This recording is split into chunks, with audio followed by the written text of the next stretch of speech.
kitab tentang sabar dan syukur.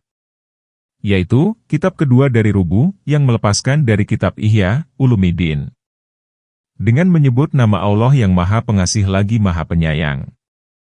Segala pujian bagi Allah, yang empunya pujian dan sanjungan, yang tersendiri dengan baju kebesaran, yang Maha Esa dengan sifat-sifat kemuliaan dan ketinggian, yang menguatkan kejernihan wali-wali dengan kekuatan sabar atas suka dan duka dan bersyukur atas bencana dan nikmat.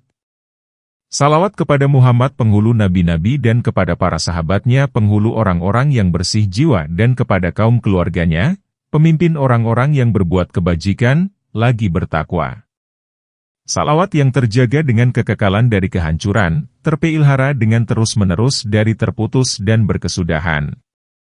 Adapun kemudian, maka iman itu terdiri dari dua bahagian. Sebahagian, sabar dan sebahagian, syukur. Sebagaimana yang dikemukakan oleh atsar-atsar dan disaksikan oleh hadits-hadits. Keduanya, sabar dan syukur, juga dua sifat dari sifat-sifat Allah Ta'ala dan dua nama dari nama-namanya yang maha baik, Al-Asma'ul Husna. Karena ia menamakan dirinya dengan nama, Maha Besar, Syabur, dan Maha Berterima Kasih, Syakur. Maka kebodohan dengan hakikat makna sabar dan syukur, adalah kebodohan dengan kedua bahagian iman. Kemudian, itu adalah kelalaian dari dua sifat daripada sifat-sifat Tuhan yang Maha Pengasih.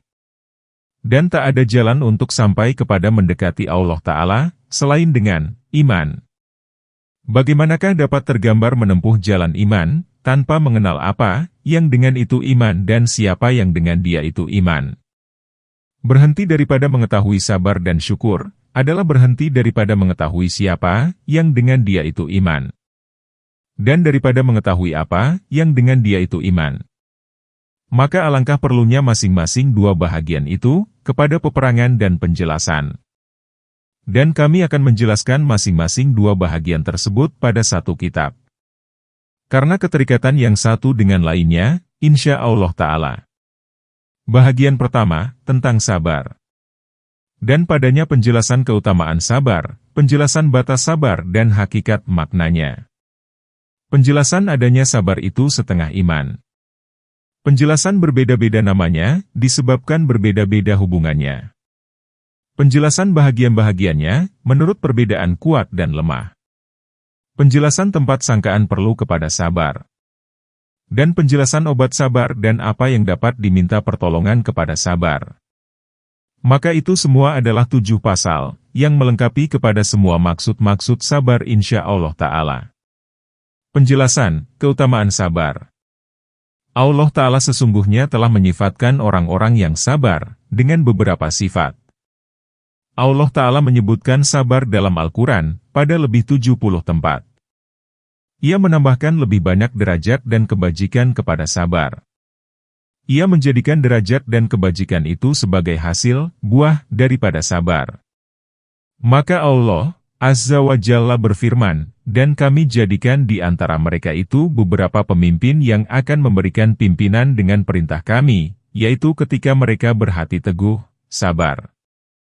Surat As-Sajdah ayat 24. Allah Ta'ala berfirman, dan telah sempurnalah perkataan yang baik dari Tuhan engkau untuk kaum Bani Israel, anak-anak Israel, disebabkan keteguhan hati mereka, disebabkan kesabaran mereka. Surat Al-Araf ayat 137.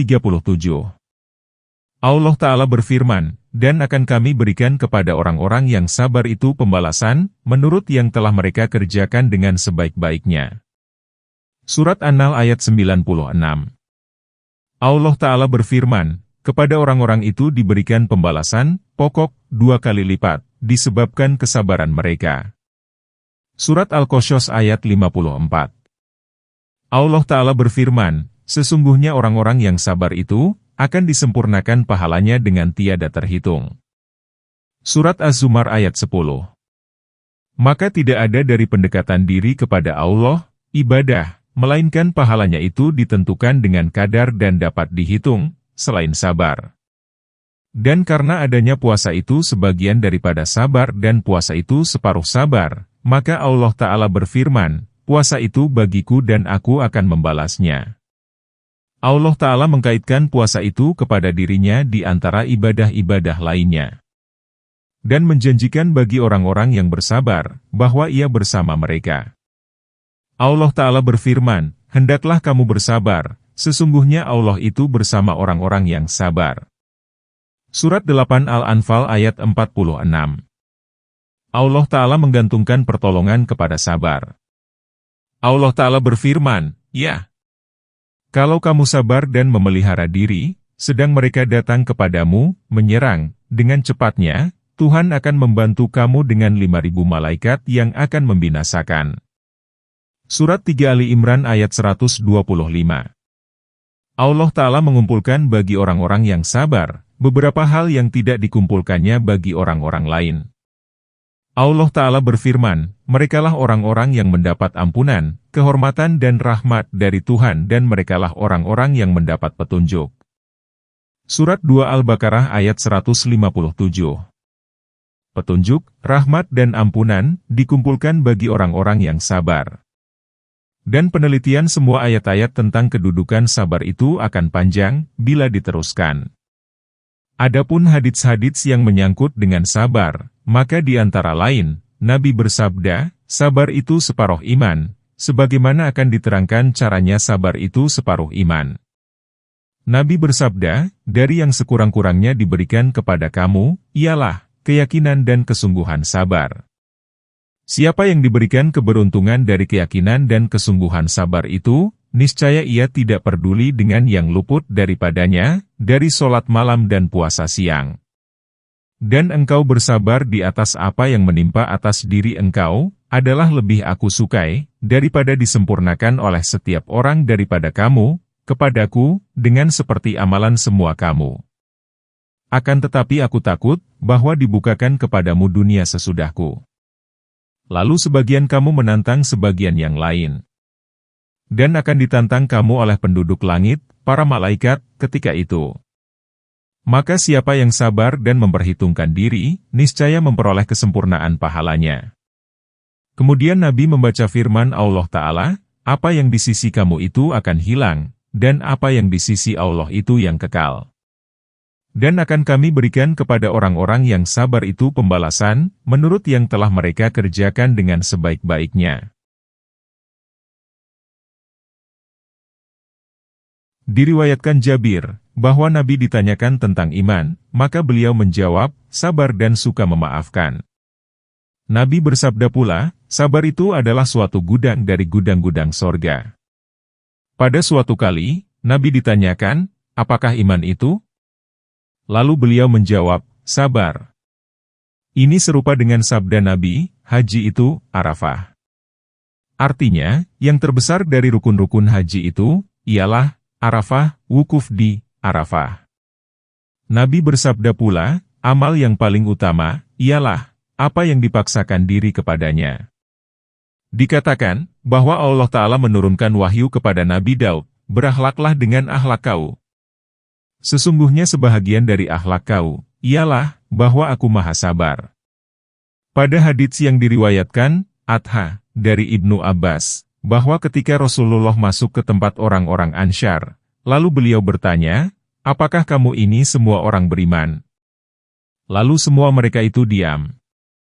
Maka menjawab, Umar, "Ya, wahai Rasulullah." Nabi lalu bertanya, "Apakah tandanya keimanan kamu itu?" Mereka menjawab, "Kami bersyukur atas kelapangan. Kami bersabar atas percobaan. Dan kami rela dengan ketetapan Tuhan, kodo, sesuatu yang ditetapkan Allah pada makhluknya berupa penciptaan, peniadaan, perubahan, Allah Ta'ala." Lalu Nabi menjawab, "Demi Tuhan yang empunya Ka'bah, benar kamu itu orang beriman." Nabi bersabda, "Pada kesabaran atas yang tidak engkau sukai itu, banyak kebajikan." Isa Al-Masih berkata, "Engkau sesungguhnya tiada akan memperoleh apa yang engkau sukai, selain dengan kesabaranmu atas apa yang tiada engkau sukai." Rasulullah bersabda, "Jikalau sabar itu seorang laki-laki, niscaya dia itu orang yang pemurah. Dan Allah Ta'ala menyukai orang-orang yang sabar." Hadits-hadits tentang sabar itu tidak terhingga jumlahnya. Adapun atsar, maka diantaranya, ialah, Terdapat pada surat Khalifah Umar bin Al-Khattab kepada Abu Musa Al-Asy'ari, yang bunyinya di antara lain, haruslah engkau bersabar. Dan ketahuilah, bahwa sabar itu dua. Yang satu lebih utama dari yang lain, sabar pada waktu musibah itu baik. Dan yang lebih baik daripadanya lagi, ialah, sabar, menahan diri, daripada yang diharamkan oleh Allah Ta'ala. Dan ketahuilah, bahwa sabar itu yang memiliki iman. Yang demikian itu, adalah, bahwa takwa itu kebajikan yang utama. Dan takwa itu dengan sabar. Ali berkata, iman itu dibangun di atas 4 tiang, yakin, sabar, jihad dan adil. Ali berkata pula, sabar itu dari iman, adalah seperti kedudukan kepala dari tubuh. Tidak ada tubuh bagi orang yang tiada mempunyai kepala. Dan tidak ada iman, bagi orang yang tiada mempunyai kesabaran. Umar berkata, amat baiklah 2 pikulan yang sebanding dan amat baiklah tambahan bagi orang-orang yang sabar. Dimaksudkan dengan 2 pikulan yang sebanding itu ialah, ampunan dan rahmat. Dan dimaksudkan dengan tambahan itu, ialah petunjuk. Dan tambahan itu, adalah apa yang dibawa di atas 2 pikulan yang sebanding tadi atas unta. Diisyaratkan oleh Umar dengan yang demikian itu kepada firman Allah Ta'ala, merekalah orang-orang yang mendapat ampunan dan rahmat dari Tuhan dan merekalah orang-orang yang mendapat petunjuk. Surat 2 Al-Baqarah ayat 157. Adalah Habib bin Abi Habib Al-Bashari. Apabila membaca ayat di bawah ini, sesungguhnya dia, Ayub, kami dapati, seorang yang sabar. Seorang hamba yang amat baik. Sesungguhnya dia tetap kembali kepada Tuhan. Surat 38 Sya'ad ayat 44. Lalu beliau menangis dan berkata, alangkah menakjubkan. Ia yang memberi dan ia yang memuji. Artinya, ia yang menganugerahkan kesabaran dan ia yang memujikannya. Abu Darda mengatakan, ketinggian iman itu, ialah, sabar karena hukum Allah dan rela dengan takdir Allah Ta'ala. Inilah penjelasan keutamaan sabar, dari segi yang dinukilkan, dari ayat, hadits dan atsar. Adapun dari segi pandangan dengan mata ibarat, maka Anda tidak dapat memahaminya, selain sesudah memahami hakikat, makna sabar dan artinya. Karena mengetahui keutamaan dan tingkat itu, ialah mengetahui sifat. Maka tidak akan berhasil, sebelum mengetahui yang bersifat dengan sifat tertentu. Maka marilah kami sebutkan hakikat maknanya dan makna, maksudnya. Kiranya kita memperoleh taufik daripada Allah Ta'ala. Penjelasan, hakikat makna sabar dan maknanya. Ketahuilah kiranya, bahwa sabar itu suatu tingkat dari tingkat-tingkat agama. Dan suatu kedudukan dari kedudukan orang-orang yang berjalan menuju kepada Allah, orang-orang salikin. Semua makam-makam agama itu, hanya dapat tersusun baik dari 3 hal, ilmu mengenal Allah Ta'ala, hal ihwal dan amal perbuatan. Maka ilmu mengenal Allah Ta'ala itu adalah pokok. Dialah yang mewariskan hal ihwal. Dan hal ihwal itu yang membuahkan amal perbuatan. Ilmu mengenal Allah Ta'ala itu adalah seperti pohon kayu. Hal ihwal itu adalah seperti ranting. Dan amal perbuatan itu adalah seperti buah. Dan ini terdapat pada semua kedudukan, tempat, orang-orang yang berjalan kepada Allah Ta'ala. Dan nama iman, sekali khusus dengan ilmu mengenal Allah Ta'ala. Sekali disebutkan secara mutlak kepada semua, sebagaimana telah kami sebutkan pada perbedaan nama iman dan Islam pada kitab Kaidah-Kaidah, Akaid, ilmu mengenai pokoknya agama. Seperti demikian pula sabar. Tiada akan sempurna sabar itu, selain dengan ilmu mengenal Allah Ta'ala yang mendahuluinya dan dengan hal ihwal yang tegak berdiri. Maka sabar pada hakikat maknanya, adalah ibarat dari ilmu mengenal Allah Ta'ala itu. Dan amal perbuatan, adalah seperti buah yang keluar dari ilmu mengenal Allah Ta'ala. Dan ini tidak dapat diketahui, selain dengan mengetahui cara tertibnya, antara malaikat, insan dan hewan. Maka sabar itu sesungguhnya, adalah ciri khas insan. Dan tidak tergambar adanya sabar itu pada hewan dan malaikat. Adapun pada hewan, maka karena kekurangannya. Dan pada malaikat, maka karena kesempurnaannya. Penjelasannya, ialah, bahwa hewan-hewan itu dikuasai oleh nafsu syahwat. Dan dia itu dijadikan untuk nafsu syahwat tersebut. Maka tidak ada pembangkit bagi hewan itu kepada gerak dan diam, selain nafsu syahwat. Dan tidak ada pada hewan itu suatu kekuatan, yang berbentur dengan nafsu syahwat dan yang menolaknya dari yang dikehendaki oleh nafsu syahwat itu. Sehingga, dinamakan ketetapan kekuatan itu pada menghadapi nafsu syahwat, dengan sabar. Adapun para malaikat, maka mereka itu dijuruskan kepada merindui, peradaban, hadlarat ketuhanan. Dan merasa cemerlang dengan tingkat kedekatan kepada, peradaban, hadlarat ketuhanan itu. Dan mereka tidak dikuasai oleh nafsu syahwat yang membelokkan dan yang mencegah dari, peradaban, hadlarat ketuhanan. Sehingga memerlukan kepada perbenturan sesuatu yang memalingkannya dari peradaban, hadlarat yang maha agung, dengan tentara lain, yang akan mengalahkan yang membelokkan itu. Adapun insan, maka sesungguhnya ia diciptakan pada permulaan masa kecilnya, dalam keadaan kekurangan, seperti hewan. Tidak dijadikan padanya, selain keinginan makan, yang diperlukannya kepadanya. Kemudian, lahirlah keinginan bermain dan berhias pada insan itu. Kemudian, nafsu keinginan kawin, di atas tartib yang demikian. Dan tak ada sekali-kali pada insan itu kekuatan sabar. Karena sabar itu, adalah ibarat dari ketetapan tentara pada menghadapi tentara yang lain, yang terjadilah peperangan di antara keduanya, untuk melawani kehendak dan tuntutan keduanya. Dan pada anak kecil itu tak ada, selain tentara hawa nafsu, seperti yang pada hewan. Akan tetapi, Allah Ta'ala dengan kurnia-Nya dan keluasan kemurahan-Nya, memuliakan anak Adam dan meninggikan derajat mereka dari derajat hewan-hewan. Maka Allah Ta'ala mewakilkan kepada manusia itu, ketika sempurna dirinya dengan mendekati kedewasaan, dua malaikat, yang satu memberinya petunjuk dan yang satu lagi, menguatkannya.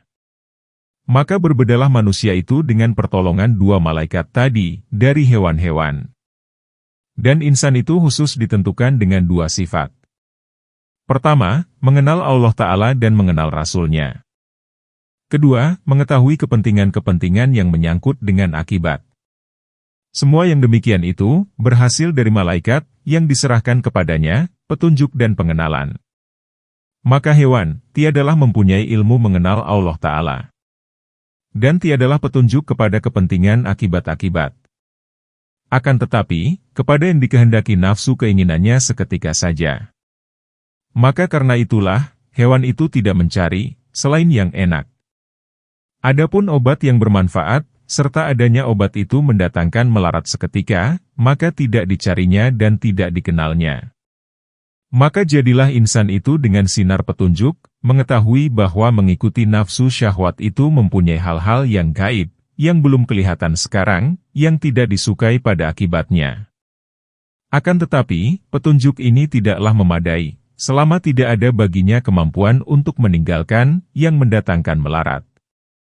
Berapa banyak yang mendatangkan melarat, yang diketahui oleh manusia, seperti penyakit yang bertempat pada dirinya umpamanya. Akan tetapi, tiada kemampuan baginya untuk menolaknya. Lalu ia memerlukan kepada kemampuan dan kekuatan, yang dapat menolakkannya kepada menyembelih nafsu syahwat itu. Lalu ia melawan nafsu syahwat tersebut dengan kekuatan itu. Sehingga diputuskannya permusuhan nafsu syahwat tadi dari dirinya. Maka Allah Ta'ala mewakilkan seorang malaikat lain padanya, yang membetulkannya, meneguhkannya dan menguatkannya dengan tentara yang tiada engkau dapat melihatnya. Ia memerintahkan tentara ini, untuk memerangi tentara nafsu syahwat. Maka sekali, tentara ini yang lemah dan sekali ia yang kuat. Yang demikian itu menurut pertolongan Allah Ta'ala akan hambanya dengan penguatan. Sebagaimana cahaya petunjuk juga berbeda pada makhluk, dengan perbedaan yang tiada terhingga. Maka hendaklah kami namakan sifat tersebut, yang membedakan manusia dari hewan pada pencegahan nafsu syahwat dan pemaksaannya, dengan penggerak keagamaan.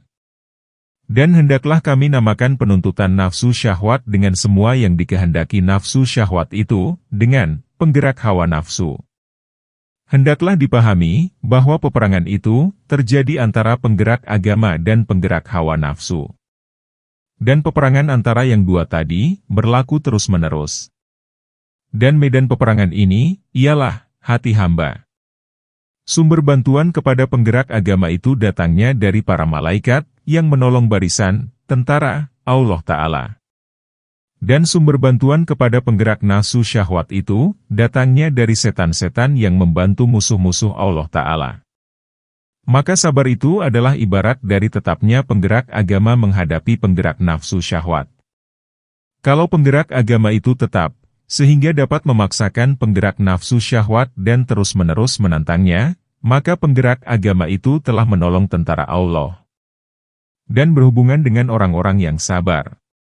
Dan kalau ia tinggalkan dan lemah, sehingga ia dikalahkan oleh nafsu syahwat dan ia tidak sabar pada menolaknya, niscaya ia berhubungan dengan mengikuti setan-setan. Jadi, meninggalkan perbuatan-perbuatan yang penuh dengan nafsu syahwat itu, adalah amal perbuatan yang dihasilkan oleh suatu hal keadaan, yang dinamakan sabar. Yaitu, tetapnya penggerak agama, yang berhadapan dengan penggerak nafsu syahwat. Tetapnya penggerak agama itu adalah suatu hal, yang dihasilkan oleh ilmu mengenal Allah Ta'ala, dengan memusuhi nafsu syahwat dan melawankannya. Karena sebab-sebab kebahagiaan di dunia dan di akhirat. Apabila telah kuat keyakinannya, yakni, ilmu mengenal Allah Ta'ala, yang dinamakan iman, yaitu, keyakinan, adanya nafsu syahwat itu musuh yang memotong jalan kepada Allah Ta'ala, niscaya kuatlah tetapnya penggerak agama. Dan apabila telah kuat tetapnya penggerak agama itu, niscaya sempurnalah perbuatan-perbuatan, yang menyalahi dengan yang dikehendaki oleh nafsu syahwat. Maka tiada sempurna meninggalkan nafsu syahwat, selain dengan kuatnya penggerak agama yang berlawanan dengan penggerak nafsu syahwat. Kuatnya ilmu mengenal Allah Ta'ala dan iman itu akan mengkejikan yang tak kelihatan, yang gaib, dari nafsu syahwat dan buruk akibatnya. Dua malaikat tersebut adalah yang menanggung dua tentara tadi dengan keizinan Allah Ta'ala. Dan dijadikannya kedua malaikat itu untuk yang demikian. Kedua malaikat tersebut adalah dari malaikat-malaikat yang menulis amal perbuatan manusia. Keduanya adalah malaikat yang ditugaskan kepada tiap-tiap orang dari anak Adam. Apabila Anda telah mengetahui bahwa pangkat malaikat penunjuk itu lebih tinggi dari pangkat malaikat yang menguatkan, niscaya tidaklah tersembunyi lagi kepada Anda bahwa samping kanan adalah yang termulia bagi dua samping dari dua pihak bantal, yang seyogianya bahwa diserahkan kepadanya. Jadi, dialah yang empunya kanan, Syahibul Yamin, dan yang lain itu, yang empunya kiri, Syahibusi Shimal. Hamba itu mempunyai dua perihal, pada kelalaian dan berpikir, pada melepaskan dan bersungguh-sungguh. Dengan kelalaian, hamba itu berpaling dari yang empunya kanan dan berbuat jahat kepadanya. Lalu berpalingnya itu, dituliskan sebagai kejahatan. Dengan berpikir, hamba itu menghadap kepada yang empunya kanan, untuk mengambil faedah petunjuk daripadanya. Maka dengan demikian, hamba itu berbuat baik kepada yang empunya kanan. Maka penghadapannya kepada yang empunya kanan tersebut, dituliskan baginya, sebagai kebaikan. Demikian juga dengan melepaskan, maka dia itu berpaling dari Syahibul Yasar, yang empunya kiri, meninggalkan meminta bantuan daripadanya. Maka dengan demikian, ia berbuat jahat kepadanya. Lalu ditetapkan hal tersebut sebagai kejahatan atasnya. Dan dengan bersungguh-sungguh, ia meminta bantuan dari tentaranya. Lalu ditetapkan hal tersebut sebagai kebaikan baginya. Sesungguhnya, ditetapkan kebajikan-kebajikan dan kejahatan-kejahatan ini dengan penetapan dua malaikat tersebut. Maka karena itulah, keduanya dinamakan malaikat-malaikat mulia yang menuliskan amal manusia, kiraman katibin. Adapun al-kiram, yang mulia atau yang pemurah, maka karena dimanfaatkan oleh hamba dengan kemurahan, kemuliaan, keduanya. Dan karena para malaikat itu semua adalah yang mulia, yang berbuat kebajikan. Adapun al-katibin, penulis-penulis, maka karena keduanya itu yang menetapkan, yang menuliskan, kebajikan-kebajikan dan kejahatan-kejahatan. Dan keduanya sesungguhnya menuliskan pada lembaran-lembaran yang terlipat dalam rahasia hati dan terlipat dari rahasia hati, sehingga tidak terlihat kepadanya di dunia ini. Maka kedua malaikat tersebut, suratannya, tulisannya, lembaran-lembarannya dan sejumlah yang menyangkut dengan kedua malaikat itu, adalah dari jumlah alam gaib dan alam malakut. Tidak dari alam syahadah, alam yang dapat disaksikan dengan panca indera. Setiap sesuatu dari alam malakut itu tidak dapat dilihat oleh mata di alam ini.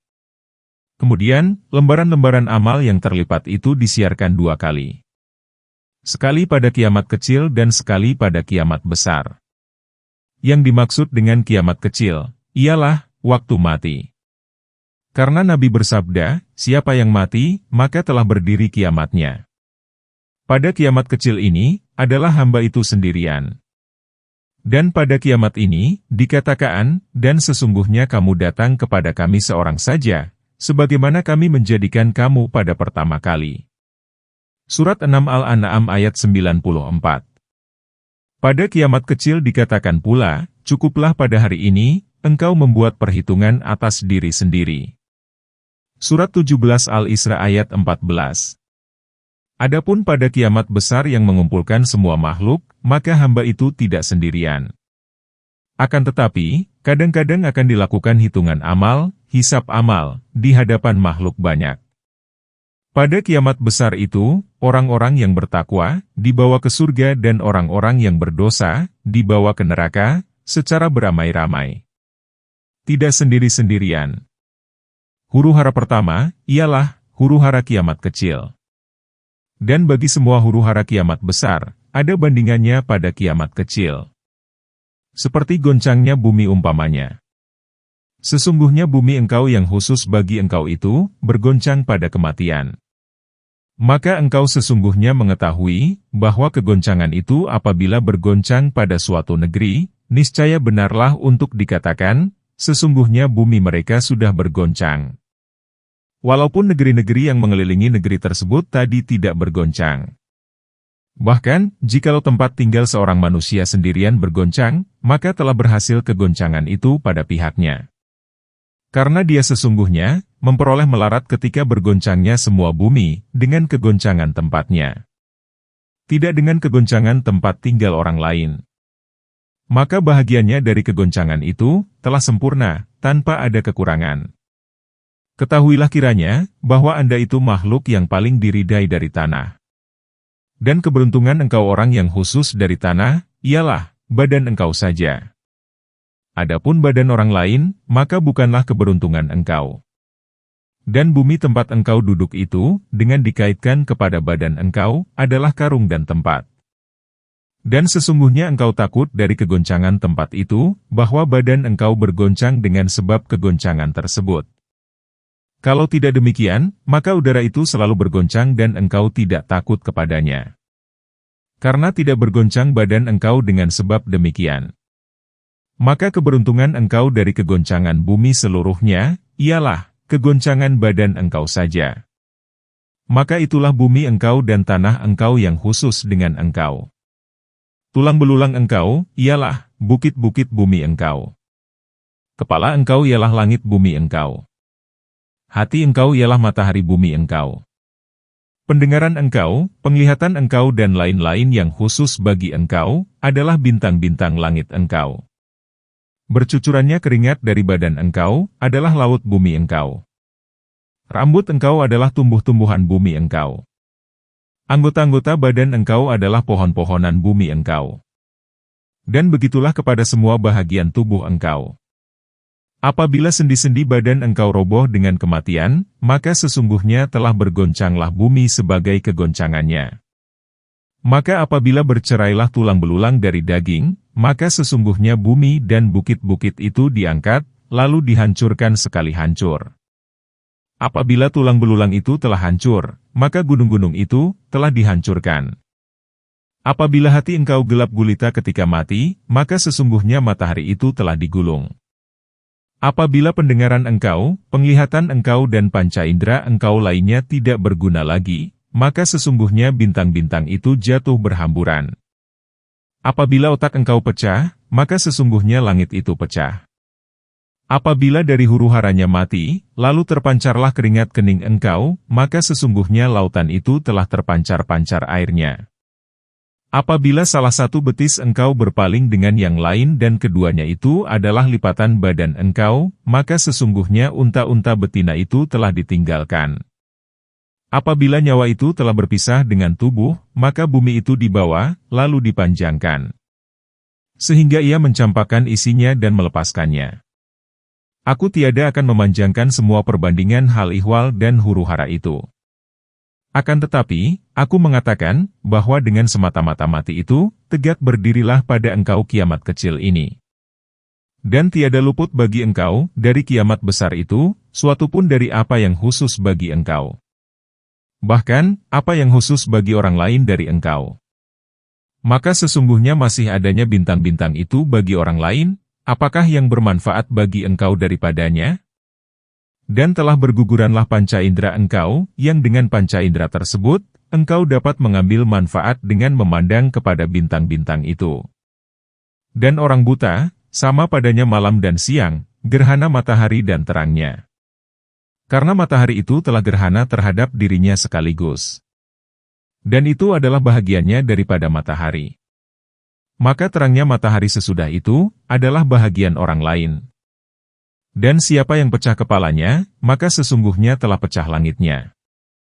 Karena langit itu, adalah ibarat dari apa yang mengiringi pihak kepala.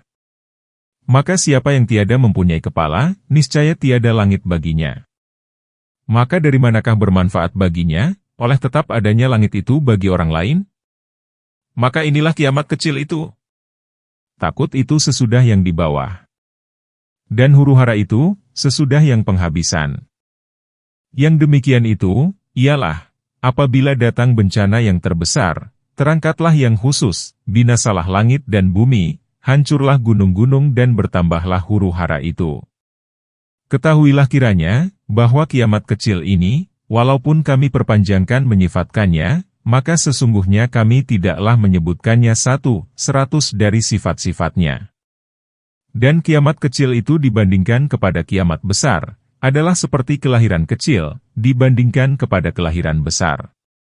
Sesungguhnya manusia itu mempunyai dua kelahiran, pertama, keluar dari tulang sulbi laki-laki dan tulang dada wanita, kepada tempat simpanan rahim wanita. Manusia itu dalam rahim adalah pada tempat yang tetap tenang, sampai kepada kadar waktu yang dimaklumi.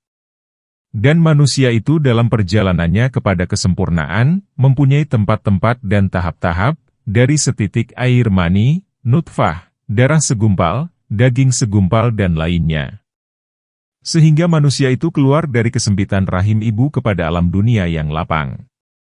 Maka bandingan umumnya kiamat besar dengan khususnya kiamat kecil, adalah seperti bandingan luasnya alam lapang dengan luasnya lapang rahim ibu. Dan bandingan luasnya alam yang didatangi hamba itu dengan mati, dibandingkan kepada luasnya lapangan dunia, adalah seperti bandingan lapangnya dunia juga kepada rahim ibu. Bahkan, lebih luas dan lebih besar. Maka kiaskanlah akhirat itu dengan dunia. Maka tidaklah kejadian kamu dan kebangkitan kamu, selain seperti suatu diri saja. Dan tidaklah kejadian kedua, melainkan atas kiasan kejadian pertama. Bahkan bilangan kejadian itu, tidaklah terhingga pada dua saja. Dan kepada yang demikian itu, diisyaratkan dengan firman Allah Ta'ala, dan kami menjadikan kamu dalam rupa yang tiada kamu ketahui. Surat Al-Waqiah ayat 61. Orang yang mengaku dengan kedua kiamat itu, adalah orang yang beriman dengan alam gaib dan alam syahadah, alam penyaksian. Dan yakin dengan alam dunia YG tidak bisa dipersaksikan dengan mata. Orang yang mengaku dengan kiamat kecil dan tidak mengaku dengan kiamat besar, adalah orang yang memandang dengan mata kero, satu mata, kepada salah satu dua alam. Yang demikian itu, adalah bodoh, sesat dan mengikuti dajjal yang bermata kero, bermata satu. Alangkah bersangatannya kelalaian engkau, hai orang yang patut dikasihani. Dan semua kita adalah orang yang patut dikasihani. Dan di hadapan engkau itu huru-hara tersebut. Jikalau engkau tidak beriman dengan kiamat besar, disebabkan bodoh dan sesat, maka apakah tidak mencukupi bagi engkau dalil kiamat kecil? Atau tidakkah engkau mendengar sabda penghulu nabi-nabi, mencukupilah dengan mati itu menjadi pemberi pengajaran? Atau tidakkah engkau mendengar susahnya nabi ketika akan wafat, sehingga beliau berdoa, "Wahai Allah Tuhanku, mudahkanlah kepada Muhammad sakaratul maut." Atau tidakkah engkau malu dari kelambatan engkau akan serangan maut, karena mengikuti orang-orang lalai yang hina, yang tiada mereka tunggu, selain suatu pekikan, yang akan menyiksa mereka, dan mereka berbantahan sesamanya. Mereka tiada berkesempatan menyampaikan pesan dan tiada pula dapat kembali kepada keluarganya. Maka datanglah sakit kepada mereka, yang memperingatkan kepada mati. Tetapi mereka tidak memperoleh peringatan daripadanya. Dan datanglah kepada mereka itu tua, sebagai utusan dari mati. Maka tiadakah mereka mengambil ibarat daripadanya? Alangkah ruginya hamba-hamba yang datang Rasul kepada mereka, lalu mereka memperolok-olokkan Rasul itu. Apakah mereka menyangka, bahwa mereka itu kekal dalam dunia ini? Atau tidakkah mereka melihat, berapa banyak yang telah kami binasakan sebelum mereka, dari berabad-abad lamanya, bahwa mereka itu tidak kembali kepadanya? Ataukah mereka menyangka, bahwa orang-orang mati itu telah berjalan jauh dari mereka, lalu mereka itu dianggap tidak ada lagi? Tidaklah sekali-kali yang demikian. Masing-masing dengan tiada kecualinya akan dihadapkan kepada kami. Akan tetapi, apa yang datang kepada mereka, salah satu dari ayat-ayat Tuhannya, lalu mereka itu berpaling daripadanya. Dan yang demikian itu, karena kami adakan tutup di hadapan dan di belakang mereka. Lalu mereka kami tutup. Sebab itu, mereka tiada juga mau percaya. Marilah sekarang kita kembali kepada yang dimaksud. Sesungguhnya semua yang tersebut itu, adalah isyarat yang mengisyaratkan kepada hal-hal yang lebih dari ilmu muamalah, perniagaan. Maka kami terangkan, bahwa telah jelas, bahwa sabar itu adalah ibarat dari tetapnya penggerak agama pada melawan penggerak hawa nafsu. Dan perlawanan ini, adalah termasuk ciri khas anak-anak Adam, karena diwakilkan kepada mereka, malaikat-malaikat yang mulia, yang menuliskan amal perbuatan mereka. Dua malaikat yang menulis amal anak Adam itu, tidak menuliskan sesuatu dari anak-anak kecil dan orang-orang gila. Karena, telah kami sebutkan dahulu, bahwa kebaikan itu adalah pada menghadapkan diri untuk mengambil faedah daripada keduanya. Dan kejahatan itu pada berpaling daripada keduanya. Bagi anak-anak kecil dan orang-orang gila tiada jalan bagi mereka kepada mengambil faedah tersebut. Maka tiadalah tergambar dari anak kecil dan orang gila itu, untuk menghadap dan berpaling. Dan kedua malaikat penulis amal itu, tiada menuliskan, selain menghadap dan berpaling dari orang-orang yang mampu kepada menghadap dan berpaling itu. Demi umurku, sesungguhnya telah menampak tanda-tanda permulaan kecemerlangan sinar petunjuk ketika tiba usia At-Tamis, usia telah dapat membedakan antara melarat dan manfaat. Tanda-tanda permulaan kecemerlangan itu tumbuh dengan berangsur-angsur, sampai kepada tahun datangnya dewasa, balik. Sebagaimana menampak sinar pagi sampai kepada terbitnya bundaran matahari. Akan tetapi itu adalah petunjuk yang singkat, yang tidak menunjukkan kepada hal-hal yang mendatangkan melarat di akhirat. Akan tetapi, kepada hal-hal yang mendatangkan melarat di dunia. Maka karena itulah, anak itu dipukul karena meninggalkan sholat seketika dan ia tidak disiksakan atas meninggalkan sholat itu di akhirat. Dan tidak dituliskan pada lembaran-lembaran amal yang akan ditebarkan di akhirat. Akan tetapi, menjadi tanggung jawab yang mengurus anak itu yang adil dan walinya yang baik, yang penuh belas kasihan, kalau ia termasuk orang-orang yang baik. Dan adalah sikap dari para malaikat yang mulia, yang menulis amal, yang selalu berbuat baik, lagi pilihan, bahwa dituliskan terhadap anak kecil itu, kejahatan dan kebaikannya, di atas lembaran hatinya. Lalu dituliskan kepadanya dengan pemeliharaan. Kemudian, disiarkan kepadanya dengan memperkenalkan. Kemudian, ia dihukum dengan pemukulan. Maka setiap wali anak kecil, yang ini sikapnya terhadap anak kecil itu, maka ia telah mewarisi akhlak para malaikat. Dan ia memakaikannya terhadap anak kecil itu. Maka dengan demikian, ia akan memperoleh derajat kehampiran dengan Tuhan semesta alam, sebagaimana yang diperoleh para malaikat. Maka wali tersebut adalah bersama nabi-nabi, orang-orang yang dekat dengan Allah, al-mukarrabin, dan orang-orang yang membenarkan agama, Asyiddiqin. Kepada itulah, diisyaratkan dengan sabda Nabi, aku dan yang menanggung anak yatim, adalah seperti dua ini dalam sorga. Nabi mengisyaratkan, menunjukkan, kepada dua anak jarinya Nabi yang mulia. Penjelasan, adanya sabar itu separuh iman. Ketahuilah kiranya, bahwa iman itu pada suatu kali, tertentu pada menyebutkannya secara mutlak, kepada pembenaran dengan pokok-pokok agama. Pada suatu kali, tertentu dengan amal-amal syalih yang datang dari pembenaran itu. Dan pada suatu kali dimutlakkan kepada keduanya, pembenaran dan amal syalih, sekalian. Ilmu mengenal Allah Ta'ala itu mempunyai pintu-pintu. Amal-amal itu mempunyai pintu-pintu. Dan untuk kelengkapan kata-kata iman kepada semuanya, maka iman itu adalah lebih 70 pintu. Dan perbedaan kata-kata yang dipakai itu, telah kami sebutkan pada kitab Kaidah-Kaidah, Akaid, ilmu mengenai pokoknya agama, dari rubu, ibadah dahulu. Akan tetapi, sabar itu separuh iman dengan dua pandangan dan atas kehendak dua pemakaian kata. Pandangan pertama, bahwa iman itu dikatakan secara mutlak kepada semua pembenaran dan amalan. Lalu iman itu mempunyai dua sendi, rukun yang satu, yakin dan yang lain, sabar. Yang dimaksudkan dengan yakin, ialah ilmu mengenal Allah Ta'ala yang diyakini, yang diperoleh dengan petunjuk Allah Ta'ala akan hambanya kepada pokok-pokok agama. Dan yang dimaksudkan dengan sabar, ialah amal, berbuat, menurut yang dikehendaki oleh yakin. Karena yakin itu memperkenalkan kepadanya, bahwa maksiat itu mendatangkan melarat dan taat itu mendatangkan manfaat. Dan tidak mungkin meninggalkan perbuatan maksiat dan rajin kepada taat, selain dengan sabar. Yaitu, memakai penggerak agama pada memaksakan penggerak hawa nafsu dan malas. Maka adalah sabar itu separuh iman dengan pandangan ini.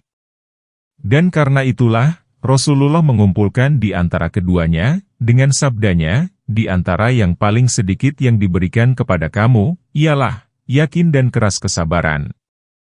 Bacalah hadits ini sampai akhirnya. Pandangan kedua, bahwa iman itu dikatakan secara mutlak kepada hal ihwal yang membuahkan amal. Tidak kepada ilmu mengenal Allah Ta'ala, ilmu mengenal Allah Ta'ala. Dan ketika itu, terbagilah semua yang ditemui oleh hamba dalam hidupnya, kepada yang bermanfaat kepadanya di dunia dan di akhirat atau yang mendatangkan melarat kepadanya di dunia dan di akhirat. Dan hamba itu, dengan dikaitkan kepada yang mendatangkan melarat kepadanya, mempunyai hal, sifat, sabar. Dan dengan dikaitkan kepada yang mendatangkan manfaat kepadanya, mempunyai hal, sifat, syukur. Maka syukur itu dengan pandangan ini, adalah salah satu dari dua bahagian iman, sebagaimana yakin adalah salah satu dari dua bahagian itu, menurut pandangan pertama di atas. Dengan pandangan tersebut, Ibnu Mas'ud berkata, iman itu dua paruh, nisfu, separuh sabar dan separuh syukur. Kadang-kadang kata Ibnu Mas'ud ini, dikatakan juga sabda Rasulullah. Tatkala sabar itu adalah sabar dari penggerak hawa nafsu, dengan tetapnya penggerak agama dan adalah penggerak hawa nafsu itu dua bahagian, penggerak dari pihak nafsu syahwat dan penggerak dari pihak marah. Maka nafsu syahwat itu, untuk mencari kelezatan dan marah itu, untuk lari dari yang menyakitkan. Dan puasa itu adalah sabar dari yang dikehendaki nafsu syahwat saja. Yaitu, nafsu syahwat perut dan kemaluan, tidak yang dikehendaki marah. Dengan pandangan inilah, Nabi bersabda, puasa itu separuh sabar. Karena kesempurnaan sabar, ialah dengan sabar dari semua yang mengajak kepada nafsu syahwat dan semua yang mengajak kepada marah. Maka adalah puasa itu dengan pandangan ini, seperempat iman. Maka begitulah seyogyanya, dipahami penentuan-penentuan agama dengan batas-batas amal perbuatan dan hal ihwal dan bandingannya kepada iman. Dan yang pokok padanya, ialah, bahwa diketahui kebanyakan pintu-pintu iman. Maka sesungguhnya nama iman itu disebutkan secara mutlak kepada segi-segi yang bermacam-macam. Penjelasan, nama-nama yang membaru bagi sabar, dengan dikaitkan kepada keadaan yang sabar itu datang daripadanya. Ketahuilah kiranya, bahwa sabar itu dua bahagian. Pertama, bahagian badaniah, seperti menanggung kesukaran dengan badan dan tetap bertahan atas yang demikian.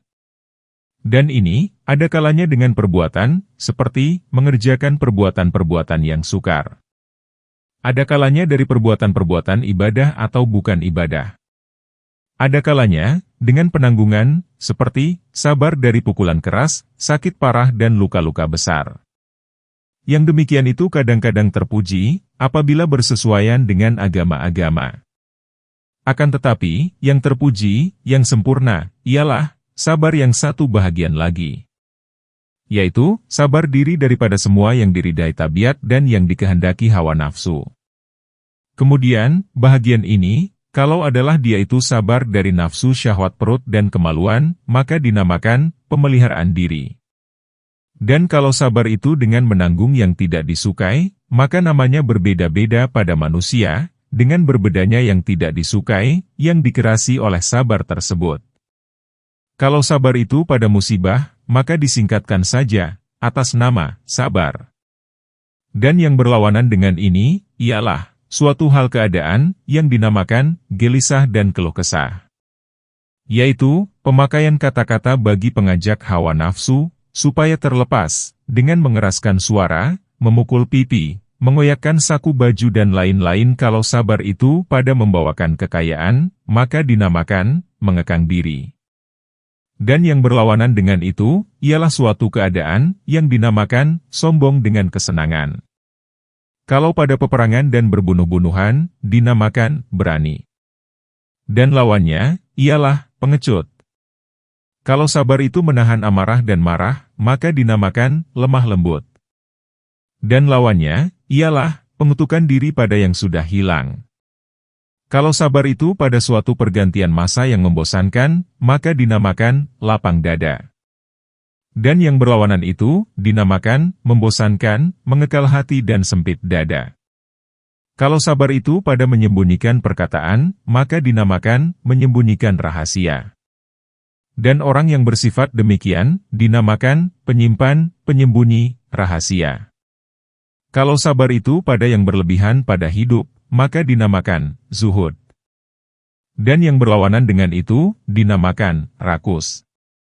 Kalau sabar itu pada kadar sedikit dari keberuntungannya, maka dinamakan merasa cukup seadanya. Yang berlawanan dengan itu, dinamakan lahap. Maka yang terbanyak dari akhlak iman itu masuk dalam sabar. Karena itulah, pada suatu kali Nabi ditanyakan tentang iman, lalu beliau menjawab, ialah sabar. Karena sabar itu yang terbanyak dari amal perbuatan iman dan yang termulia dari amal perbuatan itu. Sebagaimana Nabi bersabda, haji itu Arafah. Allah Ta'ala mengumpulkan bahagian-bahagian itu dan semuanya dinamakan sabar. Allah Ta'ala berfirman, mereka yang sabar dalam musibah, kemiskinan dan ketika peperangan. Merekalah orang-orang yang benar dan merekalah orang-orang yang bertakwa memelihara dirinya dari kejahatan. Surat 2 Al-Baqarah ayat 177. Jadi, inilah bahagian-bahagian sabar, dengan perbedaan hubungan-hubungannya. Dan siapa yang mengambil arti, maksud, dari nama, niscaya ia menyangka bahwa hal keadaan itu berbeda pada zatnya dan hakikat maknanya, dari segi ia melihat nama-nama itu berbeda. Dan orang yang berjalan pada jalan lurus dan memandang dengan nur Allah, niscaya mula-mula memperhatikan kepada artinya. Lalu ia melihat kepada hakikat maknanya. Kemudian ia memperhatikan namanya. Karena nama itu sesungguhnya diletakkan untuk menunjukkan kepada arti. Maka arti itu adalah pokok dan kata-kata itu adalah pengikut. Siapa yang mencari arti dari pengikut, niscaya tak boleh tidak, ia akan tergelincir. Dan kepada dua golongan itulah, diisyaratkan dengan firman Allah Ta'ala, adakah orang yang berjalan menelungkup di atas mukanya lebih mendapat petunjuk ataukah orang yang berjalan dengan lurus di atas jalan yang betul? Surat Al-Mulk ayat 22. Sesungguhnya orang-orang kafir itu tidak salah pada apa yang mereka telah bersalah padanya, selain dengan contoh pembalikan-pembalikan itu. Kita bermohon pada Allah Ta'ala akan bagusnya taufik, dengan kemurahan dan kelemah lembutan Allah. Penjelasan, bahagian-bahagian sabar, menurut perbedaan kuat dan lemahnya. Ketahuilah kiranya, bahwa penggerak agama, dikaitkan kepada penggerak hawa nafsu itu mempunyai 3 hal keadaan. Pertama, bahwa ia memaksakan penggerak hawa nafsu. Lalu penggerak hawa nafsu itu tidak mempunyai lagi kekuatan untuk melawan. Dan sampai kepada yang demikian itu, dengan berkekalan sabar. Dan ketika itu, dikatakan, siapa sabar niscaya mendapat. Yang sampai kepada tingkat ini, mereka itu adalah sedikit. Maka tidak dapat dibantah, ialah, orang-orang syiddiq, syiddikun, yang dekat dengan Allah, al-mukarrabun, yang mengatakan, Tuhan kami, ialah Allah. Kemudian, mereka itu beristiqomah, berjalan di atas jalan lurus dan tetap pendirian. Mereka selalu menempuh jalan lurus dan berdiri tegak di atas jalan yang betul. Diri mereka itu tetap menurut yang dikehendaki oleh penggerak agama. Mereka waspada, akan dipanggil oleh yang memanggil, wahai jiwa, diri, yang tenang. Kembalilah kepada Tuhanmu dengan rela, yang direlai.